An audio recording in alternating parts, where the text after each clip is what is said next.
Hola, hola queridos amigos, estamos de vuelta en nuestro estudio de la Biblia en esta temática maravillosa titulada El Gran Conflicto. En esta semana toca poder estudiar y desarrollar, sí, un tema más y es la lección número 7 de este tema maravilloso que se titula Motivados por la esperanza. ¿Qué es lo que realmente nos motiva a poder seguir adelante? Tal vez eso que nos da fuerza para no rendirnos frente a las situaciones difíciles, adversas, sí, que a veces podemos atravesar. Hay muchas veces que mucha gente dice, bueno, la esperanza es lo último que se pierde y siempre el ser humano trata de que cuando ve alguna posibilidad esperanzadora, trata de insistir, de seguir, de proseguir y de no rendirse.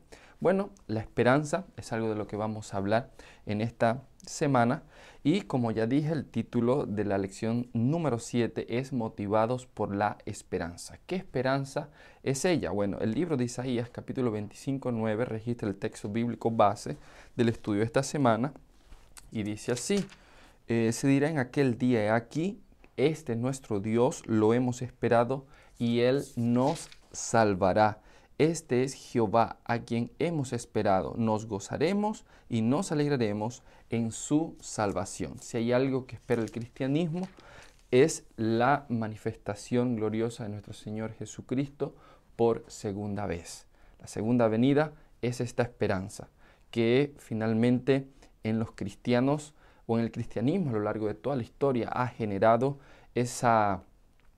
ha generado esos actos, ¿no?, heroicos de valentía para poder finalmente, en nombre de Dios y por la verdad que Dios ha revelado, permanecer hasta el final.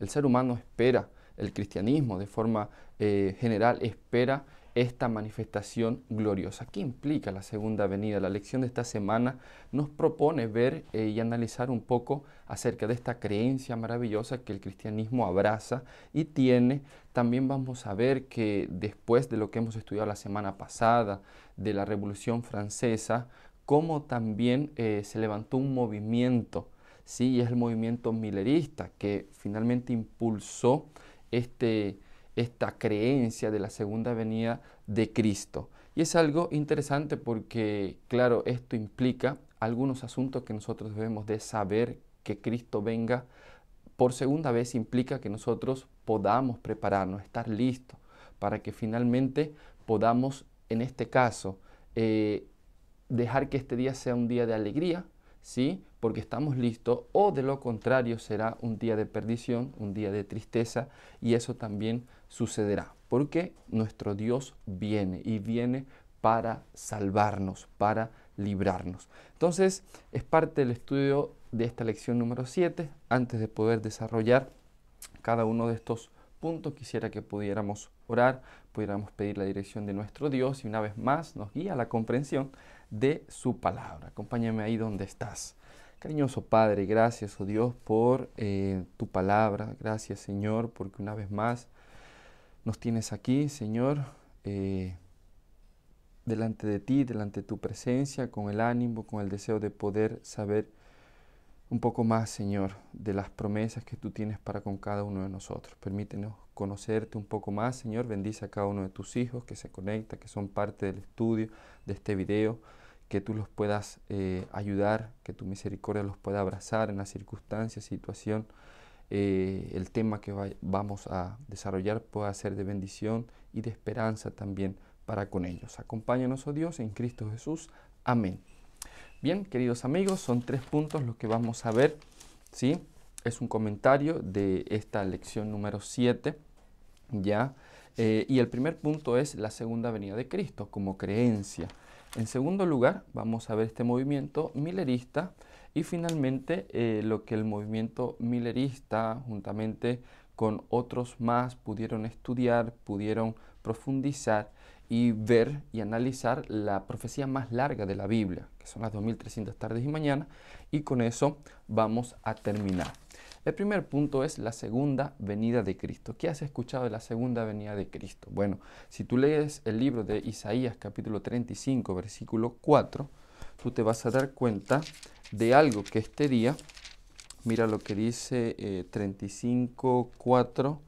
Dice así: decid a los corazones apocados, dice, esforzaos, no temáis, he aquí vuestro Dios viene con retribución, uno, y dice con pago.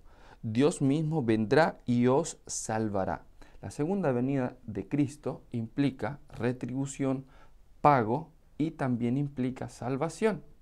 En este caso, ya lo mencioné unos segundos antes, implica que la segunda venida de Cristo va a ser un día de alegría o un día de tristeza. De tristeza para aquellos que finalmente se les dé el pago porque no quisieron obedecer, porque no quisieron atender, porque no quisieron aceptar ni creer en los planes que Dios tiene para con sus hijos, para con su creación. Pero del otro lado va a ser un día de alegría para aquellos que aceptaron, que creyeron en Él.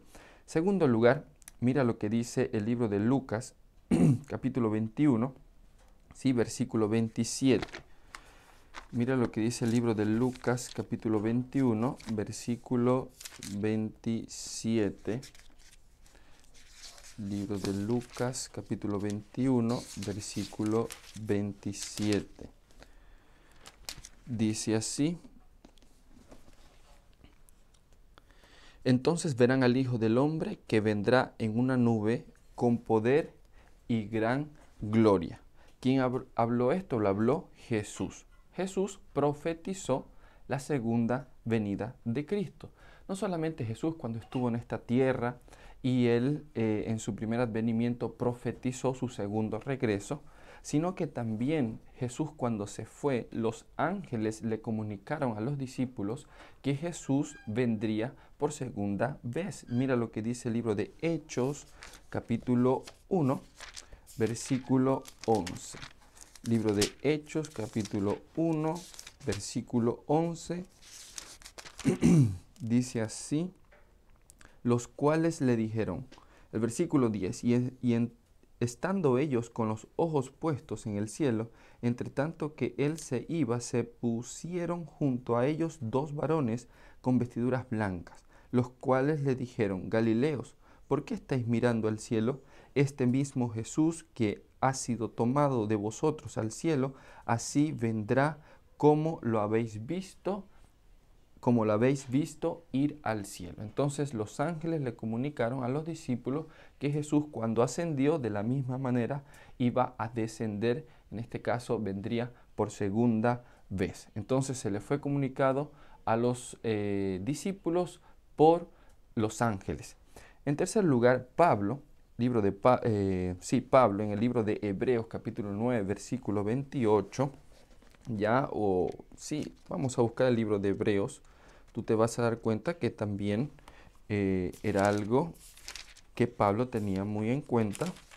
9 versículo 28 dice así: así también Cristo fue ofrecido una sola vez para llevar los pecados de muchos y aparecerá por segunda vez sin relación con el pecado para salvar a los que le esperan. Pablo también creía, ¿sí?, en la segunda venida de nuestro Señor Jesucristo. Y en el libro de Hebreos encontramos registrado. De igual forma, el libro de Mateo capítulo 24, Jesús profetizó y mostró las señales que deberían de acontecer o que deberían suceder como muestra de que Jesús vendría por segunda vez. Entonces, la creencia de la segunda venida de Cristo es algo que permea toda la Biblia. Inclusive en el Antiguo Testamento también se proyecta a Cristo, a nuestro Señor Jesús, como alguien que vendría triunfante, con poder, con gran gloria, para poder poner fin al pecado.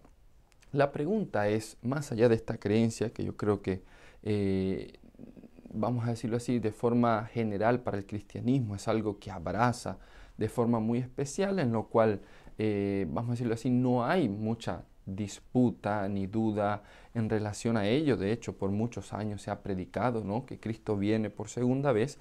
La pregunta es, ¿qué implica la segunda venida de Cristo? ¿Por qué realmente la segunda venida de Cristo provoca o es tan esperanzadora así como se le muestra?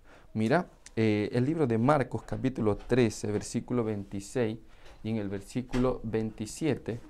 El libro de Marcos, nosotros vamos a ver que la segunda venida de Cristo implica precisamente el juntar a todos los hijos de Dios. Mira lo que dice el libro de Marcos capítulo 13, ¿sí? El libro de Marcos capítulo 13, versículo 26 y 27, dice así, la palabra de Dios: entonces verán al Hijo del Hombre que vendrá en las nubes con gran poder y gloria. Entonces enviará a sus ángeles y juntará a sus escogidos, dice, de los cuatro vientos, desde el extremo de la tierra hasta el extremo del cielo. Entonces, parte de la segunda venida de Cristo, ¿qué implica? Bueno, el juntar al pueblo de Dios. Sabemos que hoy por hoy la sociedad o el mundo, los hijos de Dios están dispersos. Entonces la segunda venida de Cristo implica esto. Tú vas a ver el libro de 1 Tesalonicenses capítulo 4 versículo 16. Tú vas a dar cuenta que la segunda venida de Cristo implica también resurrección de los muertos o de aquellos que murieron en Cristo. Imagínate eso, ¿no? Que aquellos que murieron creyendo en nuestro Señor Jesucristo puedan resucitar, puedan volver a la vida.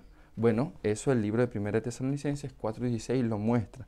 El libro de 1 Corintios 15:42, tú te vas a dar cuenta que ahí en la segunda venida de Cristo, ¿qué implica? Bueno, implica también la destrucción de uno de nuestros mayores grandes enemigos. ¿Cuál es ese gran enemigo? Mira lo que dice 1 de Corintios capítulo 15, ¿sí? Libro de 1 Corintios capítulo 15, tú te vas a dar cuenta lo que implica esto. Versículo 42, dice así: así también sucede con la resurrección de los muertos, se siembra en corrupción, resucitará en incorrupción. Quiero leer un poquito más adelante el 53. Dice, a la final trompeta, el versículo 52, en un momento, en un abrir y cerrar de ojo, a la final trompeta, es decir, la segunda venida de Cristo, dice, porque se tocará la trompeta y los muertos serán resucitados incorruptibles y nosotros seremos transformados, pues es necesario que esto corruptible se vista de incorrupción. Y ya en el versículo 54 dice, cuando esto corruptible se haya vestido de incorrupción, dice, y esto mortal se haya vestido de inmortalidad, entonces se cumplirá la palabra que está escrita. ¿Cuál es esa palabra? Sorbides la muerte en victoria. ¿Dónde está, muerte, tu aguijón? ¿Dónde, oh sepulcro, tu victoria? Si hay algo que implica la segunda venida de Cristo, es la destrucción del imperio de la muerte. ¿Te parece que esto puede generarnos esperanza, ¿sí?, para aquellos que creen en las promesas de nuestro Señor Jesucristo? Claro que sí. Y de hecho, ¿qué otra cosa implica? Bueno, lo acabo de leer, implica la segunda venida de Cristo transformación, ¿sí? No solamente una transformación moral, una transformación tal vez, sí, moral, de pensamiento, de carácter, ya, sino también una transformación física. Cuando nosotros vemos aquí lo que Dios está dispuesto a transformar, tú te vas a dar cuenta y te podrás preguntar, bueno, ¿qué pasará con el cojo? ¿No? Bueno, cuando venga Cristo, ¿sí?, finalmente el cojo va a caminar, el manco tendrá finalmente su brazo, ¿sí?, el ciego va a ver, y así sucesivamente. Todos estos defectos, tal vez físicos o de carácter, van a ser transformados, no de forma total y absoluta, en el sentido del, refiriéndome al carácter, porque sabemos que el carácter va también seguir siendo desarrollado, pero de manera física, todos los defectos, como lo que le estoy hablando, del que el cojo, de que el manco, de que el ciego, de que el sordo, del que el mudo, todo eso va a ser transformado. Tú puedes leer todo el libro de 1 Corintios capítulo 15 y tú vas a ver lo que implica el toque de la final trompeta, es decir, la segunda venida de Cristo. También implica algo interesante que tú lo puedes ver en 2 Tesalonicenses 2:8, y implica la destrucción de los poderes malignos. Esto también implica que Jesús venga por segunda vez. Tú lo puedes ver en Apocalipsis capítulo 18, 8, cuando el dragón, cuando Satanás, cuando los ángeles malignos van a ser destruidos, aquellos que ocasionan daño y destrucción aquí en la tierra. Eso implica la segunda venida de Cristo. ¿Qué otro asunto implica la segunda venida de Cristo? La segunda venida de Cristo también implica, Apocalipsis capítulo 6, versículo 10. Quiero leer este texto porque me parece muy importante que nosotros comprendamos ello. Dice el versículo 10, clamaban a gran voz, diciendo, ¿hasta cuándo, Señor santo y verdadero, vas a tardar en juzgar y vengar nuestra sangre de los que habitan sobre la tierra? Si algo implica la segunda venida de nuestro Señor Jesucristo, es que Dios haga justicia en esta tierra. ¿Será que el ser humano clama por justicia? ¿Será que nosotros realmente cuántas veces vivimos situaciones injustas? Que a veces queremos inclusive hacer justicia por nuestra propia cuenta. Bueno, Dios promete hacer justicia. Y la segunda venida de Cristo implica esto, que Dios haga justicia, ¿sí? Y algo interesante que también implica que Cristo venga por segunda vez, mira lo que dice el libro de Apocalipsis capítulo 21. Tú vas a ver algo interesante.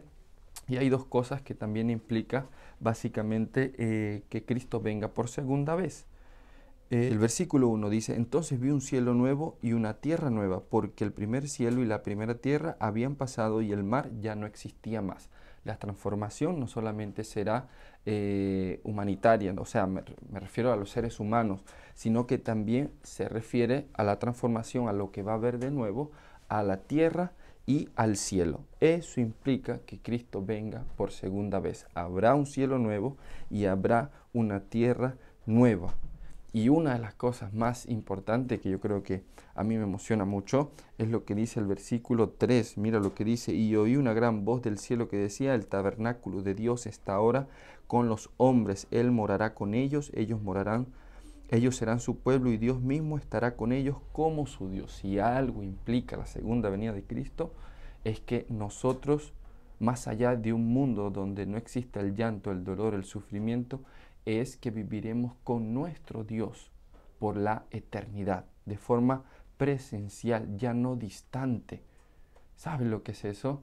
Nosotros seremos su pueblo, Él será nuestro Dios. El libro de Apocalipsis 21 implica eso, que la humanidad habite juntamente con su Dios.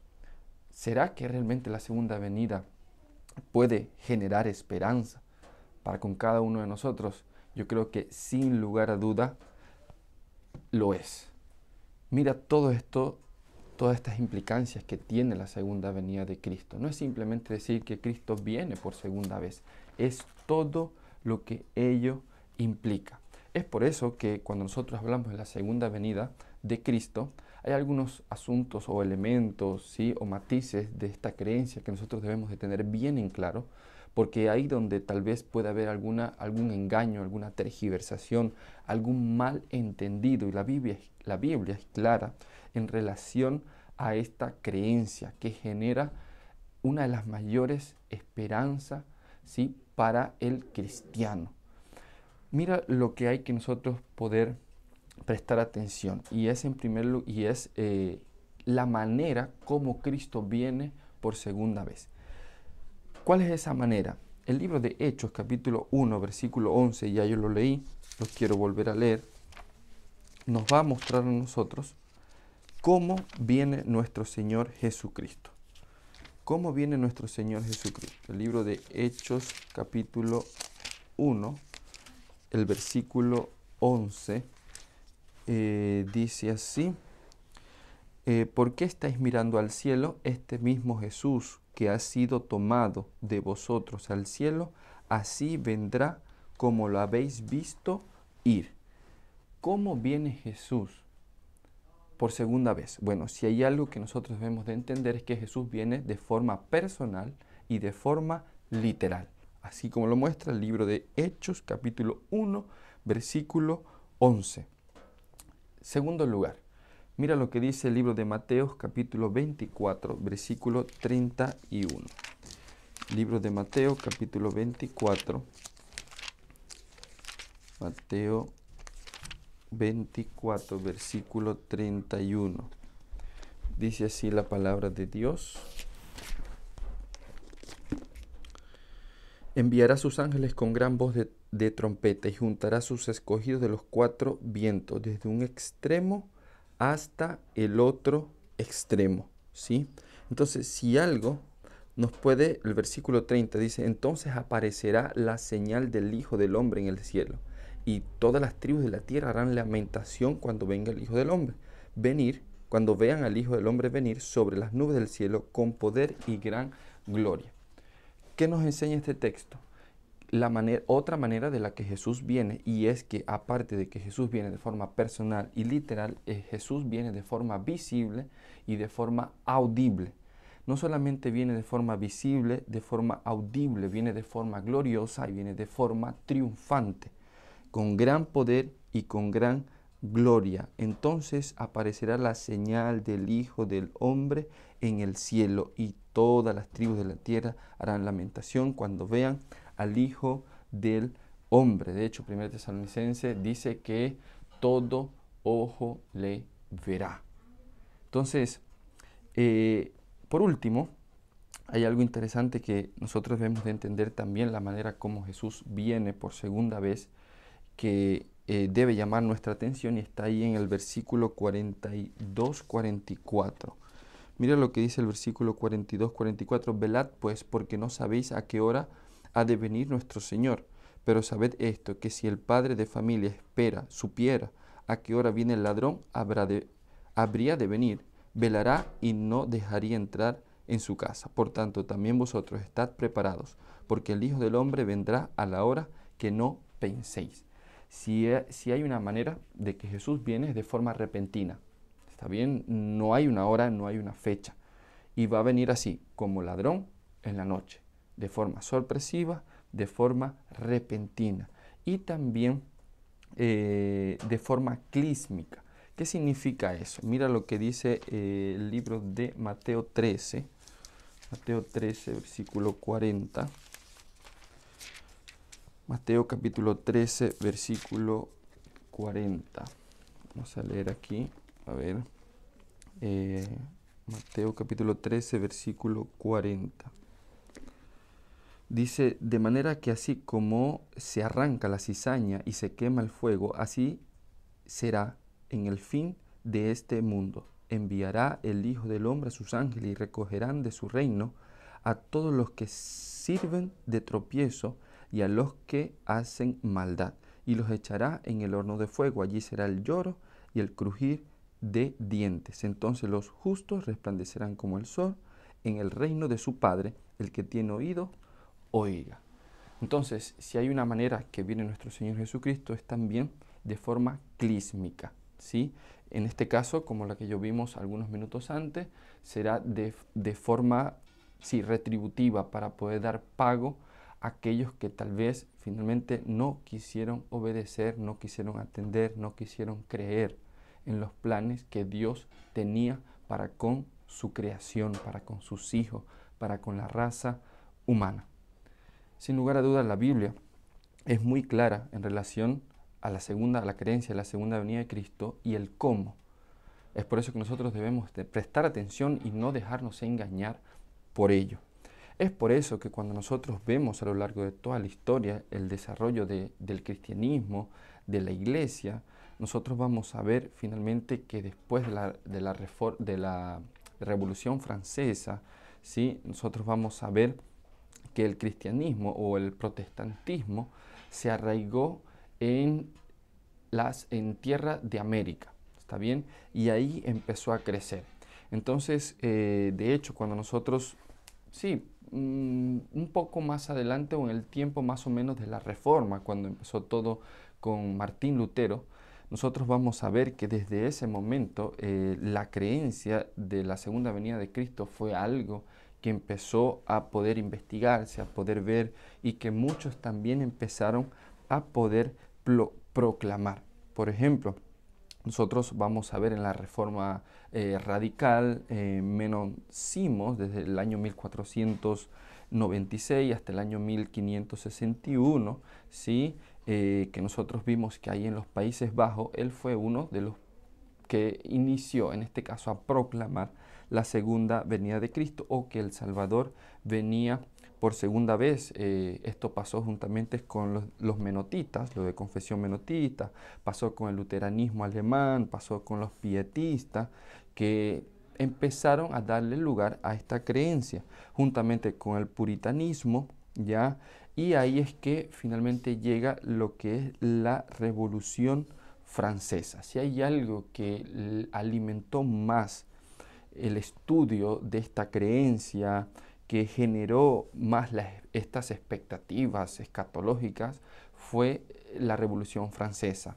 Por toda la guerra, por todo el desastre, por todos los conflictos que sucedieron con la Revolución Francesa. Y es por eso que a partir de la Revolución Francesa hubo un reavivamiento. Nosotros vimos la semana pasada que a partir del año 1800 la Biblia empezó a circular, sí, ya de forma lícita, ¿no? Más abiertamente. Y claro, una de las creencias que empezó a tomar estudio fue esta de la segunda venida de Cristo. Hubo ese reavivamiento por el estudio de la Biblia, no solamente por el estudio de la Biblia, sino por el estudio de la profecía. Uno de ellos fue Manuel de la Cunza, un sacerdote jesuita chileno, ¿sí? Dice que él escribió una carta titulada La venida del Mesías en gloria y majestad, ¿ya? Ahora, esta carta, Edward Irving también más tarde la añadió en las muchas conferencias que tenían, sí, en este caso en las escuelas dominicales, ya, pero una de específica fue esa que se tuvo en Albury Park en 1826. Ya fue una conferencia profética. Se habló precisamente de este tema de que Jesús venía por segunda vez. Es así como también, mira, José Wolf fue otro que formó parte de esta conferencia. Él no solamente formó parte de esta conferencia, sino que fue un misionero que viajó hacia Asia Central, hacia Asia Occidental, predicando la segunda venida de Cristo. De hecho, él sí señaló, apuntó que en el año 1847 era cuando Cristo venía por segunda vez para establecer su reino milenario. Otro que también formó parte de este movimiento fue François Gaussen. ¿Sí? François Gaussen fue otro que presentó esta clase de profecía, ya, sí, más que todo en el libro de Daniel, en el estudio del libro de Daniel, en las escuelas dominicales. ¿Ya? Y ya en el siglo XIX, ya nosotros vamos a ver que la segunda venida de Cristo fue proclamada por eruditos en Inglaterra, por toda Europa. Ahora, esto no dejó de lado que también en Norteamérica esta creencia de la segunda venida de Cristo fuera un factor, ¿sí?, que motivara precisamente a toda la actividad religiosa que estaba viendo, en este caso en Norteamérica. Y es que todo lo que estaba aconteciendo, ¿sí?, todas las guerras, en ese entonces hubieron varios desastres naturales, fenómenos naturales, ellos, claro, llegaban a la conclusión que esto era un preludio de que Cristo vendría por segunda vez.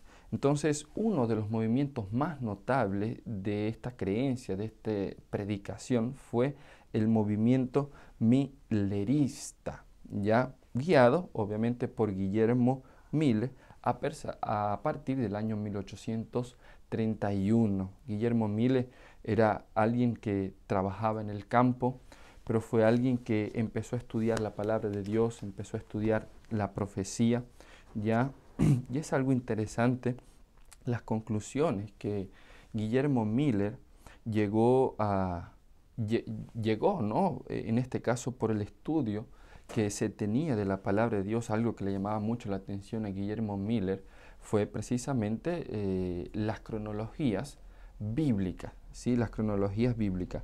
Mira uno de los que, en este caso Guillermo Miller, llegó a una de las conclusiones, dice: en 1818, el término de mis 2 años de estudio de las Escrituras, llegué a la solemne conclusión de que en aproximadamente 25 años, a partir de entonces, todos los asuntos relacionados con el presente cesarán.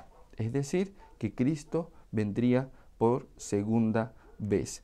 Y aún más, encontramos palabras, en este caso de Guillermo Miller, en relación a la interpretación, ¿no?, de cada una de ellas, y dice: no es preciso hablar de la alegría que inundó mi corazón en vista de la feliz perspectiva. ¿Cuál era esa perspectiva? Bueno, que Cristo vendría por segunda vez.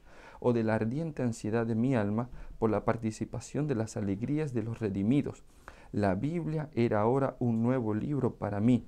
Realmente fue un festival de buen sentido. Todo lo que se me aparecía, nebuloso, místico u oscuro en sus enseñanzas, fue disipado en mi mente, dice, ante la clara luz que ahora brotaba de sus páginas sagradas. Y, oh, cuán brillante y gloriosa se manifestaba la verdad. Mis conclusiones se consolidaron y comencé a esperar, velar y orar por la venida de mi Salvador. Esas eran las conclusiones que Guillermo Miller llegó por el estudio de la palabra de Dios. Y en medio de eso, en medio de su estudio de la Biblia, una de las que finalmente se desarrolló y generó todo el movimiento que Guillermo Miller lideró con la predicación de la palabra de Dios fueron las profecías de las 2300 tardes y mañanas, la profecía más larga de la Biblia, profecía más larga de la Biblia. Y es el último punto, y es interesante porque mira lo que dice el libro de Daniel, capítulo 8, ¿sí? Mira lo que dice el libro de Daniel. Libro de Daniel, capítulo 8, versículo 14. Este fue el texto que Guillermo Miller, ¿sí?,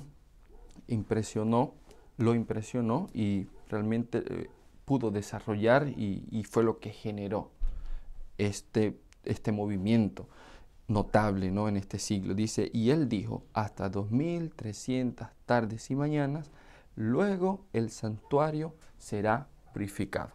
Y esa fue la profecía que Guillermo Miller empezó a estudiar, y después de 2 años él llegó a la conclusión de que Cristo vendría por segunda vez al término de estas 2300 tardes y mañanas.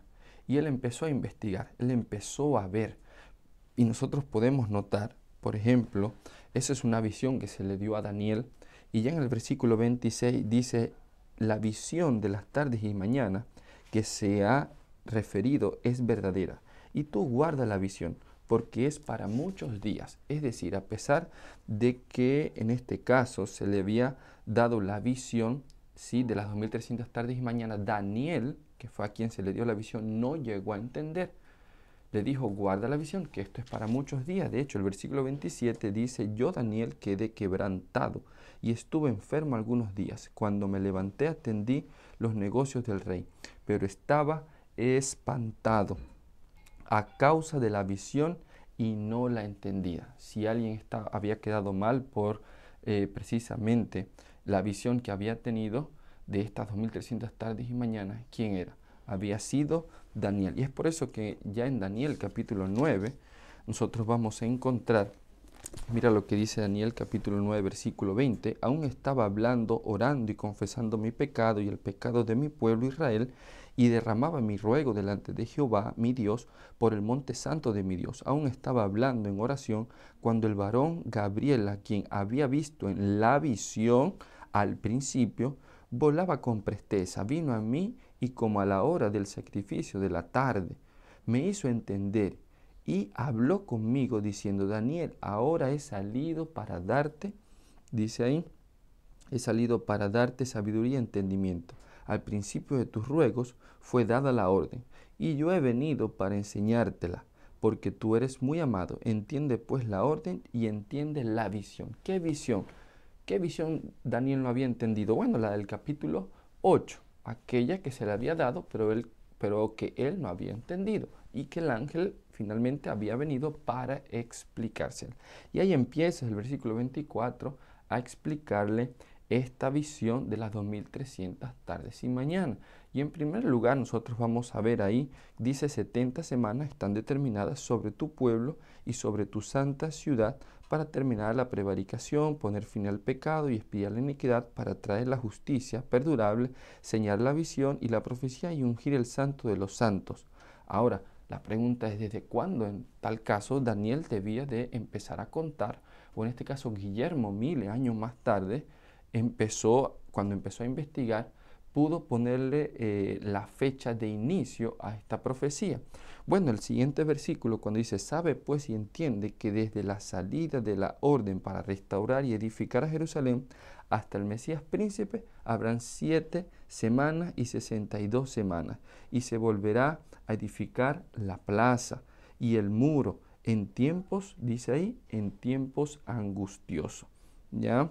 Y después de las 72 semanas se quitará la vida al Mesías y nada ya le quedará. El pueblo de un príncipe que ha de venir, destruir la ciudad y el santuario, su final llegará como una inundación hasta el fin de la guerra. Dice el versículo 27, por otra semana más confirmará el pacto con muchos y a la mitad de la semana hará cesar el sacrificio de la ofrenda, después con la muchedumbre de las abominaciones vendrá el desolador hasta que venga la consumación y lo que está determinado se derrame sobre el desolador. Hay varios detalles para nosotros ver tal vez en estas profecías de las 2300 tardes y mañanas, pero en primer lugar nosotros encontramos que el primer periodo de tiempo se encuentran 70 semanas, que son en este caso cortadas, determinadas de estas 2300 tardes y mañanas. Nosotros sabemos que proféticamente de estas 2300 tardes y mañanas, que son 2300 días, que en este caso en la profecía un día es como un año, son 2300 años. Por eso es que las 70 semanas representan 490 años de estos 2300. Y esos 490 años nos llevan hasta el año 34 después de Cristo, que fue aproximadamente el año cuando el Evangelio se dio a los gentiles y Esteban fue muerto. Ahora, esos 490 años que me llevan hasta el 34, ¿cuándo inició? Bueno, ya leí desde cuándo se iba a contar, en este caso el inicio de estas 2300 tardes y mañanas, y es a partir del decreto de restaurar y edificar. Dos cosas tenían que ver en este decreto: restauración y edificación. Restauración no solamente de la ciudad en el aspecto civil, sino también la edificación también en el aspecto religioso. Y es por eso que ese decreto tú lo puedes ver ahí en Esdras capítulo 7, versículo 20 y el 25. Tú vas a ver que ese decreto fue promulgado en el año 457. Y precisamente estos dos versículos te dan a entender que este decreto tenía estas dos características. Ya habían habido dos decretos anteriores a eso, pero este tercer decreto, por la fecha que nosotros vemos proféticamente, después que el pueblo había salido de Babilonia, empezó en el año 457. Y este decreto, por esas características, precisamente es que tiene nada más, que tiene este solo decreto de edificar no solamente a Jerusalén de forma civil, sino de forma religiosa, cumple este decreto y empezó en el año 457. Y es por eso que del 457 al año 34, tú vas a ver que hay hay exactamente 490 años. Y es por eso que después de los 490 años, nosotros vamos a ver y tal vez hacer algunos cálculos en relación a ello. Por ejemplo, de los 2300 días, tú puedes restar, ¿no?, los 490 años que tenían que ser cortados. Tú te vas a dar cuenta que da 1810 años. Ahora, tenemos que sumarle los 34 años que son contados, ¿sí?, a partir del año 0, ya que fue el punto culminante de estas 70 semanas. Entonces tú sumas 34 años más y tú te vas a dar cuenta que 1810 más 34 da 1844, que fue el año cuando proféticamente y Guillermo Miller, por el estudio de la palabra de Dios, de la cronología y de esta visión de las 2300 tardes y mañanas, llegó a la conclusión de que Cristo vendría por segunda vez. Es interesante el estudio que nosotros podemos ver en relación a esta profecía que generó, en este caso, la expectativa de que Cristo vendría por segunda vez. Solo que Miller tuvo un error. Se cometió un error. ¿Y cuál fue ese error? Nosotros los vimos algo interesante, en este caso, de cómo Jesús vendría. O en este caso, lo que Miller entendió, que lo que decía Daniel 8:14, mira, hasta 2300 tardes y mañanas y el santuario será purificado, él entendió que el santuario que debía ser purificado era la tierra y no el cielo. Entonces, he ahí cuando esta profecía, en este caso nosotros vemos que en la historia, en el año 1844, cuando había toda la expectativa de que Cristo venía por segunda vez, realmente fue un chasco. Pero que nosotros creemos y sabemos que después de esto, la profecía también fue aclarada y nosotros a la luz del santuario podemos entender y podemos ver que no es que Cristo, en este caso, ¿o qué fue lo que sucedió en 1844? Bueno, lo que sucedió era que Cristo iba a empezar un nuevo acto, en este caso un acto salvífico, que era la purificación de los registros de los pecados de sus hijos y de aquellos que también no creían en él. Es decir, iba a empezar la investigación de todos aquellos hijos de Dios. Es por eso que es interesante cuando nosotros vemos todo lo que ocasiona la expectativa o todo lo que genera la segunda venida de nuestro Señor Jesucristo, que de hecho lo vamos a ver en la lección número 8, un poquito más de este santuario. Yo quiero terminar con 3 textos bíblicos que yo creo que puede ayudarnos a nosotros a comprender o aplicar, ¿no? En este caso, el estudio de esta semana a nuestra vida. Mira lo que dice el libro de Primera de Juan 3:3, ¿sí? Hablando en relación a la esperanza, esta creencia de que Cristo viene por segunda vez. Dice, y todo aquel que tiene esta esperanza en Él, se purifica a sí mismo como Él es puro. Si realmente tú crees y yo creo que Cristo viene por segunda vez, algo debemos de hacer. Y es de que cada día podamos crecer, cada día podamos permitir que Dios transforme, que Dios limpie, que Dios cambie nuestra vida. Si es que realmente tenemos esta esperanza, que ya sabemos y hemos estudiado lo que implica finalmente que Cristo venga por segunda vez. Un texto más me gusta y es lo que dice el libro de 1 Corintios 15:32 y dice, si por motivos humanos luché contra fieras en Éfeso, ¿de qué aprovecha? Si los muertos no resucitan, comamos y bebamos, que mañana moriremos. Si no hay esperanza de cambio, de transformación, es porque tampoco hubo resurrección. Y es porque Cristo no resucitó. Y si Cristo no resucitó, en vano estaría yo aquí predicando, en vano estaría yo aquí compartiendo el estudio de la Biblia, ¿sí? Porque fuera una vana ilusión.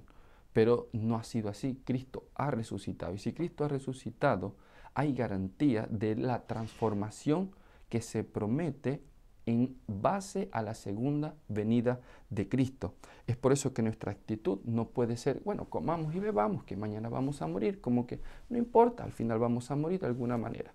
Y por último, yo quiero decirte lo que dice el libro de Tito, capítulo 2, ¿sí? Tú me puedes acompañar a lo que dice el libro de Tito, capítulo 2.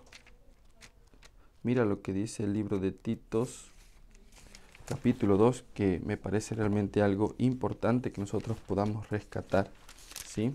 En relación a ello, ¿sí? Un libro bien chiquitito que a veces se nos hace complicado encontrar. Pero mira lo que dice el libro de Tito, capítulo 2, versículo 11, la gracia de Dios sea manifestado para la salvación de toda la humanidad. dice, y nos enseña que renunciando a la impiedad y a los deseos mundanos, vivamos en este siglo sobria, justa y piadosamente, mientras aguardamos la esperanza bienaventurada y la manifestación gloriosa de nuestro gran Dios y Salvador Jesucristo. Si hay una forma de vivir en este siglo, es precisamente de esta manera. Si hay una forma de vivir esperando a nuestro Señor Jesucristo, es de esta manera, renunciando a la impiedad. Dice, renunciando a los deseos mundanos. De esa manera nosotros tenemos que vivir, siendo piadosos y finalmente ya viviendo para nuestro Señor Jesucristo. Que el Señor te pueda bendecir, que la palabra de Dios y que la esperanza de nuestro Señor Jesucristo cada día pueda arder más en nuestra mente y en nuestro corazón. Así que no sé qué te ha parecido la lección, el estudio, comenta qué es lo que has aprendido, si tienes alguna duda, ¿sí? Y si deseas compartir, también hazlo con aquellos que tú crees que pueden ser de bendición. Dios te bendiga, nos vemos en una próxima ocasión en la lección número 8.